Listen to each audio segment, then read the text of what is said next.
Saudaraku yang terkasih, selamat hari Minggu dan salam sehat buat kita semua dimanapun Anda berada. Terpujilah Tuhan yang maha baik yang selalu melindungi kita dan memberkati kita dalam pekerjaan untuk hari ini dan juga untuk hari-hari seterusnya. Kasih karunia dan damai sejahtera dari Allah Bapa kita dan dari anaknya Tuhan Yesus Kristus menyertai saudara-saudara sekalian. Mari kita dengarkan firman Tuhan yang diperuntukkan untuk hari ini, Minggu tanggal 5 Juni tahun 2022, tertulis dalam kitab Roma pasal 8 ayat 8 sampai 11. Saya akan bacakan untuk kita semua. Mereka yang hidup dalam daging tidak mungkin berkenan kepada Allah. Tetapi kamu tidak hidup dalam daging, melainkan dalam roh. Jika memang roh Allah diam di dalam kamu. Tetapi jika orang tidak memiliki roh Kristus, ia bukan milik Kristus. Tetapi jika Kristus ada di dalam kamu, maka tubuh memang mati karena dosa, tetapi roh adalah kehidupan oleh karena kebenaran. Dan jika roh Dia yang telah membangkitkan Yesus dari antara orang mati diam di dalam kamu, maka Ia yang telah membangkitkan Kristus Yesus dari antara orang mati akan menghidupkan juga tubuhmu yang fana itu oleh rohnya yang diam di dalam kamu. Sampai di situ peruntukan firman untuk kita, saudaraku yang terkasih. Hari ini Minggu tanggal 5 Juni 2022 disebutkan Minggu Pentakosta. Pentakosta artinya hari yang ke-50. Urayanya demikian. Sesudah Yesus bangkit dari kubur, dari antara orang mati, 40 hari dia masih bersama-sama dengan muridnya dan juga dilihat oleh orang lain. Kemudian dia naik ke sorga dan 10 hari kemudian, yakni hari ke-50, Roh Kudus turun ke dunia ini. Makanya disebutkan Pentakosta, hari ke-50 sesudah Yesus bangkit, sesudah Paskah. Saudaraku, apa artinya Pentakosta bagi kita? Pentakosta itu mengajak kita untuk melihat bahwa Roh Kudus itu ada di dunia ini. Roh itu ada dalam hati Anda, dalam hatiku. Roh itu universal, mendiami seluruh hati manusia dan juga dunia ini. Dan karena roh itu, maka kita dipersatukan. Walau berbeda-beda dalam organisasi, walau berbeda dalam suku dan dalam bahasa, budaya. Unity in diversity. Satu dalam kepelbagaian. Saudara, kepelbagaian itu berarti walaupun aku beda suku dengan orang lain, beda bahasa dengan orang yang lain, maka saya merasa, dan memang itu, saya merasa bersatu, saya merasa bersaudara dengan semua orang Kristen yang mengaku kepada Yesus Anak Allah, Yesus Juru Selamat dunia. Turunnya Roh Kudus pada hari raya Pentakosta itu, maka di situ terciptalah suatu persekutuan di antara orang-orang yang percaya yang sudah dibaptis. Mereka itu sehati sepikir, satu jiwa dan satu tujuan. Mereka itu juga saling tolong-menolong dan tidak ada yang merasa kekurangan di dalam persekutuan mereka. Dan mereka sehati sepikir juga memuji Tuhan dan berbuat baik dan menjadi kesaksian bagi orang lain. Itulah yang disebutkan koinonia, diakonia, marturia. Mereka bersekutu dengan tulus ikhlas, koinonia. Mereka tolong menolong, tidak ada yang kekurangan, diakonia. Dan mereka bersaksi dalam lagu pujian dan dalam perbuatan yang baik kepada orang lain, marturia. Saudara yang kekasih, Roh Kudus menciptakan koinonia, diakonia, dan marturia itu.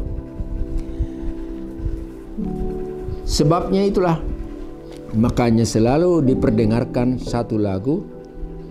Kalau kita lihat dari Kidung Jemaat nomor 237, selalu disebutkan di situ, Roh Kudus tetap teguh, kau pemimpin umatmu, tuntun kami yang lemah lewat gurun dunia, jiwa yang letih lesu mendengar panggilanmu, hai musafir, ikutlah ke negeri sejahtera. Mari kita dengarkan pesan firman Tuhan untuk kita pada kesempatan ini. Yang pertama, kepada kita dipesankan, hiduplah dalam tuntunan roh, bukan keinginan daging. Hiduplah dalam tuntunan roh, bukan keinginan daging. Kita catat dari Roma pasal 8, mulai dari ayat 2 dan seterusnya, beberapa hal seperti berikut ini. Roh itu memerdekakan. Artinya, roh itu membuat kita mampu untuk tidak diperbudak oleh dosa dan ragam keinginan daging. Dia memerdekakan kita. Kalau kita mau, kalau kita ikut dengan kepemimpinannya. Yang didiami oleh Roh Kudus itu, maka dia akan menghindari amarah, rasa dengki, cemburu, ucapan bohong, korupsi, mencuri, dan juga ucapan-ucapan kotor atau menjelekkan orang lain. Itulah tuntunan daripada roh. Dan siapa yang memiliki roh itu, yang mau dituntun oleh roh itu, dia merdeka dari sikap-sikap perbuatan yang tidak baik yang saya sampaikan barusan. Yang kedua, roh itu menjadikan kita anak Allah.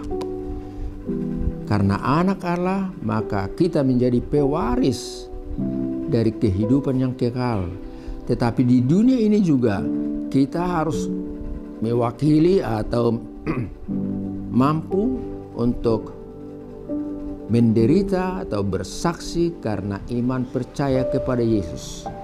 Roh itu membuat kita mampu untuk berdoa kepada Allah, dan dalam doa kita berkata, ya Allah Bapa, ya Abba, ya Bapa. Dan kita boleh menyampaikan permohonan-permohonan kita yang dituntun oleh roh tadi.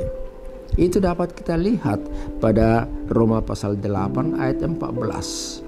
Apalagi yang disampaikan? Roh itu menolong kita dan memampukan kita untuk berbuat baik dalam hidup ini, mendatangkan kebaikan bagi setiap orang oleh karena tuntunan daripada roh itu. Roma pasal 8 ayat 28. Saudara, oleh sebab itu sebaiknya hindarilah percabulan, penyembahan berhala, sihir, perseteruan, perselisihan, iri hati, amarah, kepentingan diri sendiri, roh pemecah, kedengkian, dan lakukanlah yang baik. Orang-orang yang melakukan seperti itu tidak akan mendapat bagian daripada kerajaan Allah. Perselisihan, kedengkian, mencuri, dan korupsi tadi. Itu dapat kita lihat dalam kitab Galatia pasal 5 ayat 19 sampai 21. Oleh karena itu perhatikanlah bahwa kita dituntut untuk berbuat baik kepada setiap orang.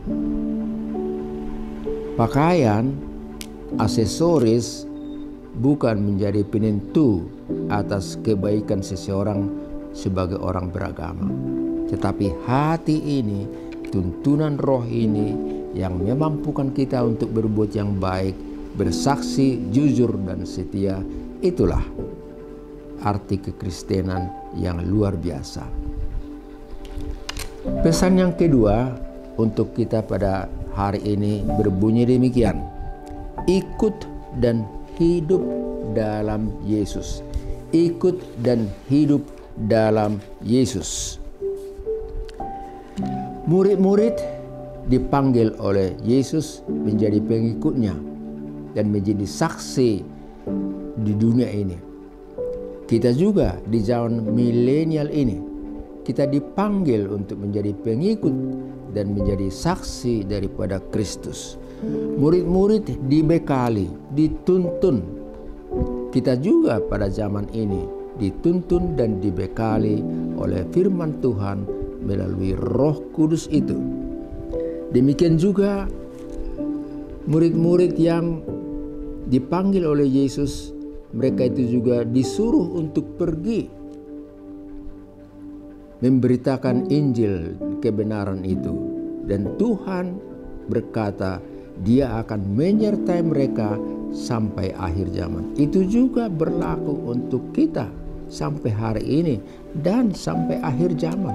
Dia akan menyertai kita, membimbing kita untuk mengajar, untuk membaptis, untuk melayani orang lain sesuai dengan perintah daripada Tuhan Yesus Kristus. Saudara, oleh karena itu siapa yang memiliki roh itu hidupnya beda, tampil beda, berkualitas. We are different. Kita beda dari mereka, dari orang lain. Beda dalam arti bukan hanya soal pakaian, beda dalam arti kualitas kekristenan, kualitas iman percaya kita. Kita KW1, kalau saya pakai istilah pasar gitu. KW1 bukan KW-KW-an. Kita anak Tuhan yang dipimpin oleh Roh Tuhan, dan kita mampu untuk berbuat yang baik dalam hidup ini. Kalau roh ada dalam hati kita, maka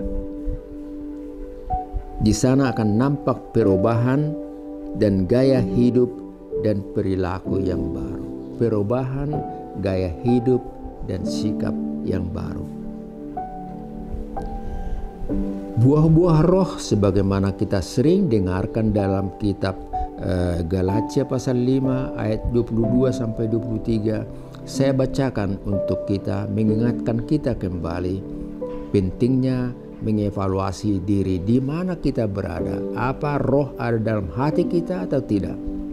Buah-buah roh itu ialah kasih, sukacita, damai sejahtera, kesabaran, kemurahan, kebaikan, kesetiaan, kelemah lembutan, penguasaan diri.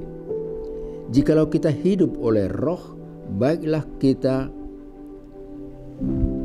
hidup dalam tuntunan roh, dan janganlah kita gila hormat dan saling mendengki atau saling menantang. Itulah gambar yang dapat diberikan oleh firman Tuhan bagi kita pada pagi hari ini. Sampai di sini pertemuan kita, saudaraku yang terkasih.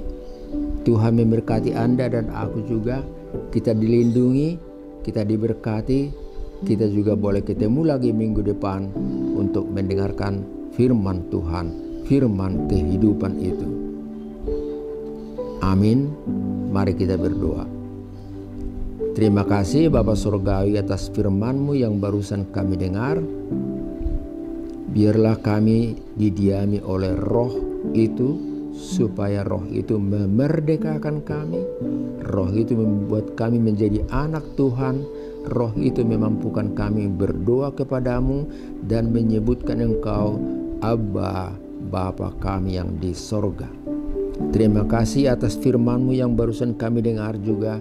Biarlah kami sebagai orang Kristen, sebagai anak Tuhan yang didiami oleh roh, melakukan hal-hal yang baik, menjauhi perbuatan-perbuatan daging, sebagaimana sering kita lihat di dunia ini, dan juga kita ikuti dari berita-berita yang ada di sepanjang hari.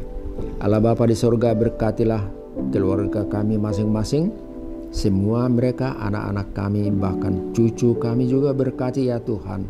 Berkatilah juga gerejamu, para hambamu yang memberitakan firman-Mu, para majelismu, demikian juga negara kami, berkati ya Tuhan, dari tingkat yang paling tinggi hingga yang paling rendah. Terpujilah nama-Mu Tuhan di dalam Kristus Yesus.